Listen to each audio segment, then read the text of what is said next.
जय हिंद दोस्तों। तो कैसे हैं आप सभी लोग। मैं आशा करता हूं आप सभी लोग ठीक होंगे, अपने फैमिली और पढ़ाई का ध्यान काफ़ी अच्छे से रख रहे होंगे। तो चलिए फ्रेंड्स, आज हम जानेंगे डिटेल्स में इन महत्वपूर्ण सवालों के बारे में जो सीधे इंटरव्यू में पूछे गए हैं और एग्ज़ाम में आया हुआ है। तो जो काफ़ी महत्वपूर्ण है, मस्ट वेरी इंपॉर्टेंट क्वेश्चन है जो हर बार एग्ज़ाम और इंटरव्यू में पूछे जाते हैं। तो मैं आपको एक क्वेश्चन दिखाना चाहता हूँ। वो सवाल है आपका, स्त्री के शरीर का सबसे बड़ा अंग कौन सा है। स्त्री के शरीर का सबसे बड़ा अंग कौन सा है। तो फ्रेंड्स, आपको इस जो क्वेश्चन दिख रहा है वो इंटरव्यू में पूछा गया है। आपको इस क्वेश्चन का आंसर आपको इस वीडियो के लास्ट में देखने को मिलेगा। और जो भी क्वेश्चन आज डिटेल्स में डिस्कस किया जाएगा वो काफ़ी महत्वपूर्ण है। तो आपको नोटबुक निकाल के रखिएगा और नोट करते जाइएगा, क्योंकि ये सारे क्वेश्चन बहुत ही महत्वपूर्ण है जो एग्ज़ाम में आने की संभावनाएं है। 90% आने की संभावना है। तो फ्रेंड्स, चलिए बिना टाइम वेस्ट किए वीडियो को स्टार्ट करते हैं। तो वीडियो को स्किप मत कीजिएगा, वीडियो को अंत तक अवश्य देखिएगा, नहीं तो ये क्वेश्चन आपको एग्ज़ाम और इंटरव्यू दोनों में भारी पड़ सकता है। हो सकता है आपका सिलेक्शन का कारण भी बन सकता है। तो चलिए स्टार्ट करते हैं। आपका पहला सवाल है जो इंटरव्यू में पूछा गया है, वो सवाल है आपका, इंटरनेट का मालिक कौन है। इंटरनेट का मालिक कौन है। आपका राइट आंसर हो जाएगा, इंटरनेट का मालिक यूज करने वाला। जो यूज करता है इंटरनेट का वो उसका अपना खुद का मालिक होता है। ठीक है, इंटरनेट का मालिक कोई एक नहीं है, बल्कि जो यूज करता है। इंटरव्यूअर में आपको जवाब इस तरह से देना है। ठीक है, कि जो इंटरनेट का यूज करता है उसका मालिक वो खुद होता है। तो फ्रेंड्स, आपका अगला सवाल है, दो एक पेड़ पर 6 पक्षी बैठे थे। 6 में से 2 पक्षी ने उड़ने का फैसला लिया। अब पेड़ पर कितने पक्षी बचे हैं। यार, ये तो सिंपल सा क्वेश्चन है, लॉजिक वाला क्वेश्चन है। आपको इसका बात पे थोड़ा सा ध्यान देना है।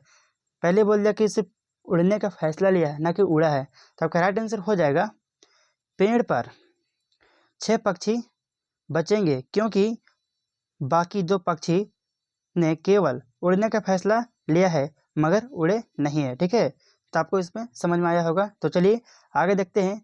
आपका सवाल है, 3 ऐसा कौन सा शब्द है जिसमें फल, मिठाई और फूल तीनों आते हैं। ये भी इंटरव्यू में पूछा गया सवाल है जो काफ़ी महत्वपूर्ण है, और ये मैक्सिमम इंटरव्यूअर ने पूछा है ये सवाल को।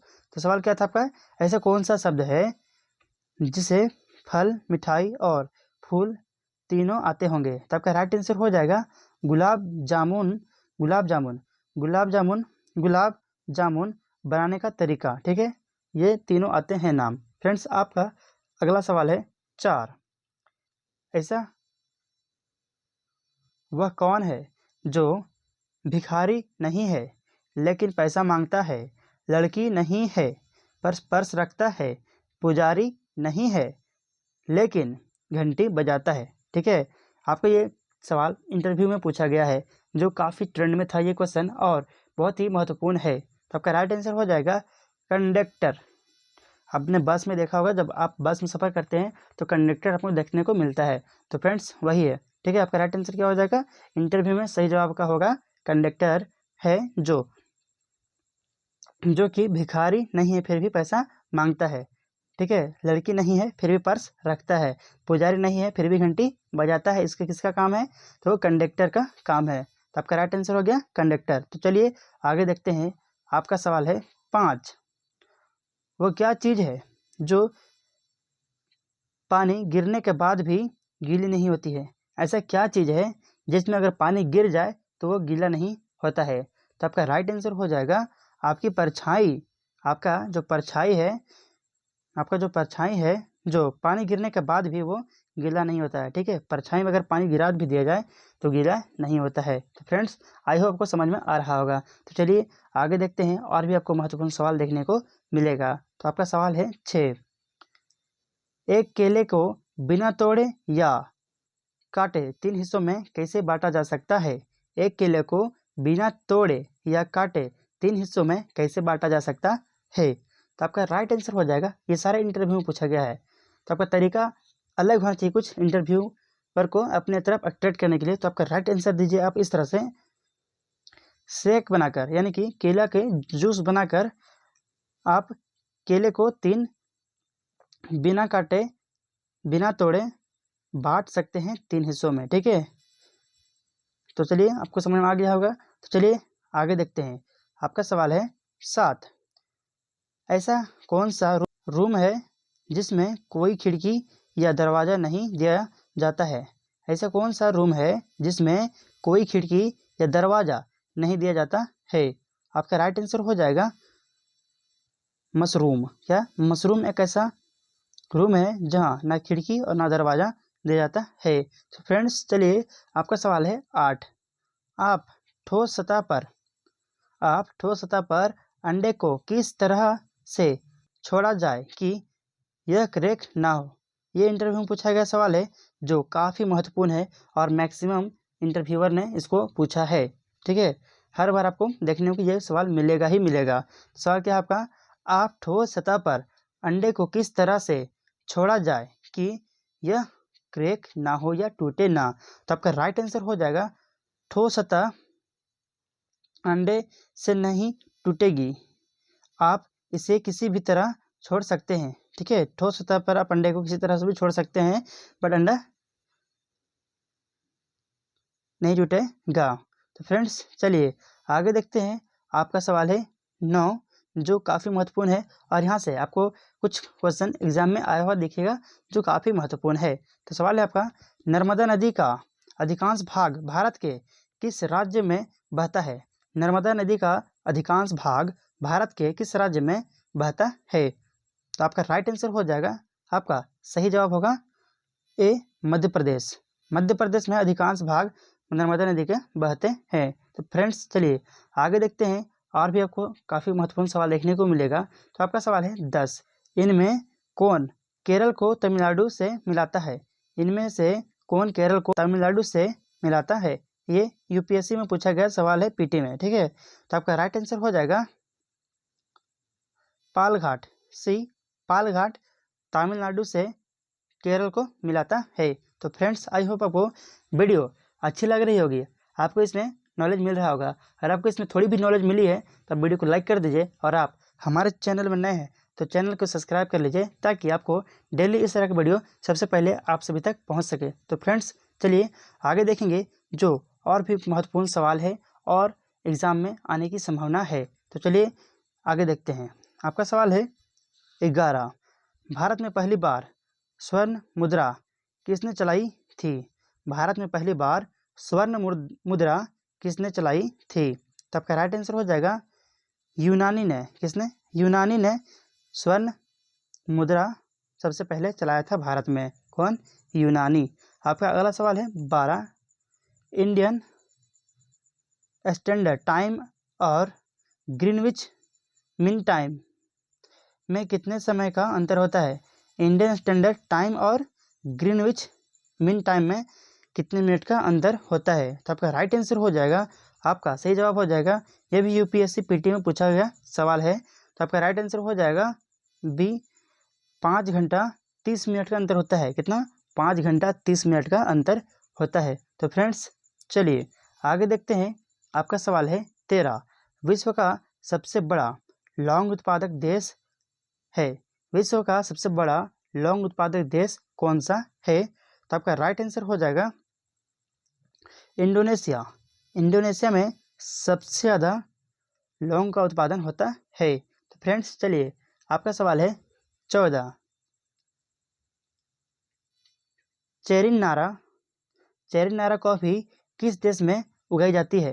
ये कॉफ़ी है, चेरी नारा जो नाम है वह कॉफ़ी है, वो किस देश में उगाई जाती है? ये इंटरव्यू में पूछा गया था जो काफ़ी महत्वपूर्ण था।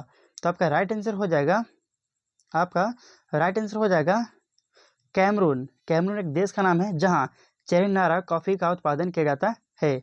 कौन सा कॉफ़ी? तो चेरी नारा कॉफ़ी उत्पादन किया जाता है वो देश है आपका कैमरून देश। कैमरून देश जहाँ चेरी नारा कॉफ़ी उत्पादन किया जाता है। तो फ्रेंड्स चलिए आगे देखते हैं। आपका सवाल है 15। विश्व का सबसे गर्म स्थान अल अजीज़िया किस देश में स्थित है? विश्व का सबसे गर्म स्थान अल अजीज़िया किस देश में स्थित है? तो आपका राइट आंसर हो जाएगा लीबिया। लीबिया में स्थित है। कहाँ? लीबिया में स्थित है। तो फ्रेंड्स चलिए आपका सवाल है 16। किस देवता के लिए ऋग्वेद में पुरंदर शब्द का प्रयोग हुआ है? किस देवता के लिए ऋग्वेद में पुरंदर का शब्द का प्रयोग हुआ है? ठीक है, तो आपका राइट आंसर हो जाएगा इंद्र देवता। इंद्र देवता के लिए पुरंदर शब्द का प्रयोग किया गया है ऋग्वेद में। ठीक है, इंद्र देवता के लिए पुरंदर शब्द का प्रयोग किया गया है। कहाँ पर किया गया है? तो ऋग्वेद में किया गया है। तो चलिए फ्रेंड्स आगे देखते हैं। आपका सवाल है 17। सबसे प्राचीन वेद कौन सा है? सबसे प्राचीन वेद कौन सा है? तो आपका राइट आंसर हो जाएगा बी, ऋग्वेद। ऋग्वेद सबसे प्राचीन वेद है। ठीक है, तो चलिए आगे आपका सवाल 18। गायत्री मंत्र की रचना किसने की थी? गायत्री मंत्र की रचना किसने की थी? आपका राइट आंसर हो जाएगा बी, विश्वामित्र। विश्वामित्र ने गायत्री मंत्र की रचना की थी। तो फ्रेंड्स चलिए आगे देखते हैं। आपका सवाल है ये दोनों जो सीधे इंटरव्यू में पूछे गए हैं और काफ़ी महत्वपूर्ण है। आपको मैंने एग्जाम से कर दिए, इंटरव्यू में पूछ गए, और यहाँ भी इंटरव्यू में पूछे गए सवाल है जो काफ़ी महत्वपूर्ण है। ये 2023 से ट्रेंडिंग में है ये सवाल। ठीक है, 2023 से हर बार पूछा जाता है। तो सवाल है आपका, लड़कियों के शरीर का वो ऐसा कौन सा अंग है जो ज़्यादा गर्म रहता है? लड़कियों के शरीर का वो ऐसा कौन सा अंग है जो ज़्यादा गर्म रहता है? तो आपका राइट आंसर हो जाएगा, एक लड़की के शरीर में हृदय यानी दिल सबसे ज़्यादा गर्म रहता है। ठीक है, जो हार्ट है, जो दिल, जो धड़कन है, वो सबसे ज़्यादा गर्म हॉट रहता है। तो फ्रेंड्स चलिए आपका आज का और लास्ट तोड़ फोड़ सवाल जो काफ़ी महत्वपूर्ण है, और ये तो 2025 में आने की पूरी संभावना है, 100% इसमें गारंटी है। तो सवाल है आपका, स्त्री के शरीर का सबसे बड़ा अंग कौन सा है? स्त्री के शरीर का सबसे बड़ा अंग कौन सा है? आपका राइट आंसर हो जाएगा, महिलाओं के शरीर का सबसे बड़ा अंग जांघ की हड्डी होती है। ठीक है, जांघ की हड्डी होती है। जांघ की हड्डी को हम फीमर भी कहते हैं। ठीक है, फीमर कहते हैं। यहाँ पर इंटरव्यूअर ने माइंड को खेलने के लिए इस तरह से क्वेश्चन पूछते हैं। यहाँ पर जो स्त्री है इसके जगह में मनुष्य भी कर सकता था, क्योंकि ये सिर्फ महिलाओं के लिए नहीं बल्कि मर्दों के जांघ भी सबसे बड़ा होता है अंग। ठीक है, तो स्त्री और पुरुष दोनों में जांघ की हड्डी सबसे बड़ी हड्डी होती है शरीर का। तो फ्रेंड्स आई होप आपको वीडियो अच्छी लगी होगी। अगर आपको वीडियो अच्छी लगी है तो वीडियो को लाइक कर दीजिए, और आप हमारे चैनल में नए हैं तो चैनल को सब्सक्राइब करके बेल आइकन को प्रेस कर लीजिए, ताकि आपको इस तरह का वीडियो सबसे पहले आप सभी तक पहुंच सके। तो फ्रेंड्स आज के लिए इतना ही, फिर मिलेंगे नेक्स्ट वीडियो में। तब तक के लिए जय हिंद, वंदे मातरम।